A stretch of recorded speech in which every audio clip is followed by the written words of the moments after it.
नमस्कार लाडक्या बहिणींनो, आपलं स्वागत आहे आपल्या माहिती मंच या YouTube चॅनलवर. लाडक्या बहिणींसाठी अतिशय महत्त्वाची अशी ब्रेकिंग न्यूज घेऊन आलेलो आहे. ती काय आहे ते आपण पाहूया. लाडकी बहीण योजनेचा नवा जी-आर आलेला आहे आणि आता सर्व लाभार्थ्यांसाठी ई-के-वाय-सी करणं अनिवार्य केलं गेलं आहे. ई-के-वाय-सी न केल्यास तुमचा हप्ता थांबू शकतो.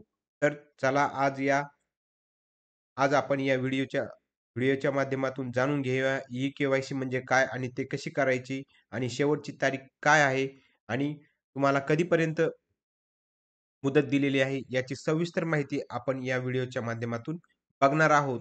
तर तुम्ही हा व्हिडिओ कुठेही स्किप न करता शेवटपर्यंत पहा. शासनाच्या नव्या नव्या जी-आरनुसार प्रत्येक लाभार्थी महिलेचं ई-के-वाय-सी करणं आवश्यक आहे. ई-के-वाय-सी म्हणजे तुमच्या आधार कार्ड आणि मोबाईल नंबरची ऑनलाईन पडताळणी होय. हे करणं बंधनकारक आहे.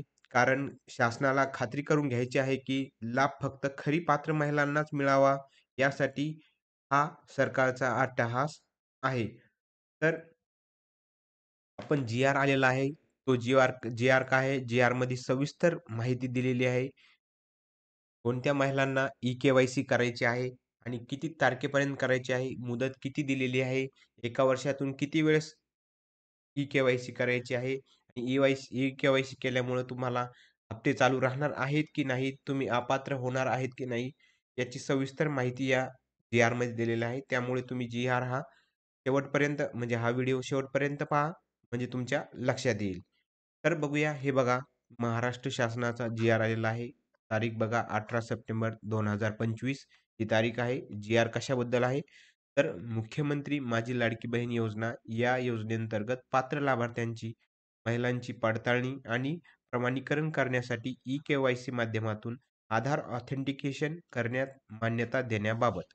म्हणजे आधारनं जी ई-के-वाय-सी केली जाते त्यास मान्यता देण्याबाबत हा जी-आर दिलेला आहे. आता जी-आरमध्ये इंटरेस्टिंग गोष्ट अशी आहे, की आपण बघूया राज्यातील महिलांच्या आर्थिक स्वातंत्र्यासाठी आणि त्यांच्या आरोग्य आणि पोषणात सुधारणा करण्यासाठी, कुटुंबातील त्यांची निर्णायक भूमिका मजबूत करण्यासाठी महाराष्ट्र राज्यात मुख्यमंत्री माझी लाडकी बहीण योजनेची प्रभावी अंमलबजावणी करण्यात येत आहे. सदर योजनेअंतर्गत पात्र लाभार्थी महिलेला थेट लाभ हस्तांतरणाद्वारे म्हणजेच डायरेक्ट बेनिफिट ट्रान्सफर आर्थिक लाभाची रक्कम जमा करण्यात येत आहे. मुख्यमंत्री माझी लाडकी बहीण या योजनेसंदर्भात आधार म्हणजेच आर्थिक आणि इतर अनुदाने, लाभ आणि सेवांचे लक्षित वितरण अधिनियम 2016च्या कलम 7 मधील तरतुदीच्या अनुषंगाने 1/8/2024 अन्वये शासन अधिसूचित केली आहे. सदर अधिसूचनेनुसार मुख्यमंत्री माझी लाडकी बहीण या योजनेअंतर्गत लाभ घेण्यास पात्र असलेली व्यक्ती आधार क्रमांक बाळगत असल्याचा पुरावा सादर करेल किंवा आधार प्रमाणीकरण करेल असे नमूद केलेले आहे. पुढे बघूया. यातली एक ना एक गोष्ट महत्त्वाची आहे आणि तुमच्यासाठी खूप फायद्याची ठरणार आहे.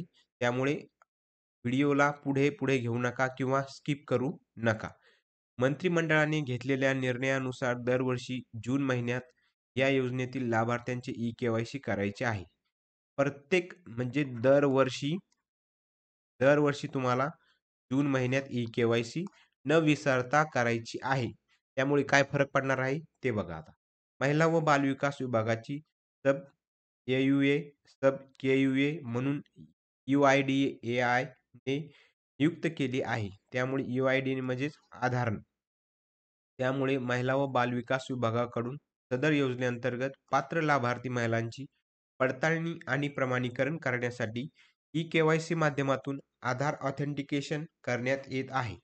त्या अनुषंगाने मुख्यमंत्री माझी लाडकी बहीण योजनेच्या वेब पोर्टलवर ई-के-वाय-सीची सुविधा उपलब्ध करून देऊन सदर योजनेअंतर्गत पात्र लाभार्थी महिलांची पडताळणी आणि प्रमाणीकरण करण्यासाठी ई-के-वाय-सी माध्यमातून आधार ऑथेंटिकेशन करण्याबाबत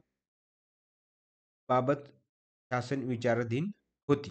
बघा आता तुम्हाला ई-के-वाय-सी कशी करायची आहे.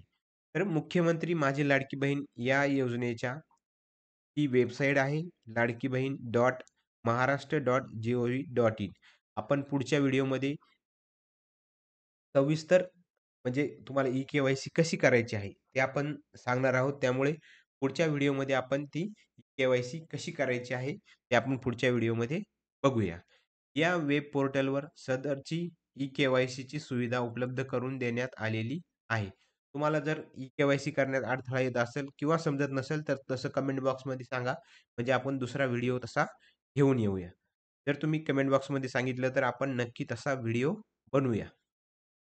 त्या अनुषंगाने या वेब पोर्टलवर लाभार्थी लाभार्थ्यांना प्रत्यक्षात ई-के-वाय-सी बाबत करावयाची कार्यवाहीची माहितीचा फ्लो चार्ट परिशिष्ट ए मध्ये देण्यात आलेला आहे. समजून घ्या सर्व. मला त्या पोर्टलवर गेल्यानंतर काय करायचं आहे, ते यामध्ये दिलेलं आहे. त्यानुसार सदर योजनेअंतर्गत पात्र लाभार्थी महिलांची पडताळणी आणि प्रमाणीकरण चालू आर्थिक वर्षात या परिपत्रकाच्या दिनांकापासून 2 महिन्याच्या आत पूर्ण करणे बंधनकारक आहे. हे परिपत्रक आलेलं आहे 18 तारखेपासून 18 सप्टेंबर पासून 2 महिन्याच्या आत तुम्हाला ई-के-वाय-सी करणं बंधनकारक आहे. जर नाही केलं, तर तुम्हाला पुढचे हप्ते मिळणार नाहीत. त्यामुळे सर्व महिलांना माझी विनंती आहे, की तुम्ही लवकरात लवकर ई-के-वाय-सी पूर्ण करून घ्या. सदर कालावधीत त्या लाभार्थ्यांनी आधार ऑथेंटिकेशन केले नाही, ते पुढील कार्यवाहीस पात्र राहतील याची कृपया नोंद घ्यावी. आता त्यांना काय कार्यवाही त्यांच्यावर होणार आहे ते बघा आता. तसेच या योजनेअंतर्गत दरवर्षी जून महिन्यापासून 2 महिन्याच्या कालावधीत या योजनेतील लाभार्थ्यांना ई-के-वाय-सी करणे बंधनकारक राहील. म्हणजे जर ई-के-वाय-सी केली नाही, तर तुम्हाला हप्ते मिळणार नाहीत. त्यामुळे तुम्हाला दरवर्षी न चुकता ई-के-वाय-सी जून महिन्यामध्ये करायची आहे. तर हा जी-आर त्याच्यामुळे शासनाने काढला होता. या जी-आरचा उद्देश असा आहे, की कोणतीही महिला यापासून वंचित नाही राहिली पाहिजे आणि कोणत्याही महिलाचं ई-के-वाय-सी कंप्लीट नाही राहिली पाहिजे. त्यामुळे हा जी-आर दिलेला आहे. आपण दुसऱ्या व्हिडिओच्या माध्यमातून ई-के-वाय-सी कशी करायची ते आपण घेऊन येणार आहोत. तर तुम्ही आता वेळ वाया घालवू नका. लवकरात लवकर ई-के-वाय-सी पूर्ण करा, नाहीतर तुमचा हप्ता थांबू शकतो. या अपडेटचा फायदा आपल्याला सगळ्या मैत्रिणींना मिळावा म्हणून हा व्हिडिओ शेअर करा आणि अशाच सरकारी योजना तसेच नवीन अपडेटसाठी आपल्या माहिती मंच या चॅनलला जर तुम्ही सबस्क्राईब केलं नसेल, नक्की सबस्क्राईब करा आणि लाईक पण करा. अशाच नवनवीन व्हिडिओसाठी आपण सदैव तत्पर आहोत. तर इथे थांबूया. पुढचा व्हिडिओ मी ई-के-वाय-सीचा घेऊन येणार आहे.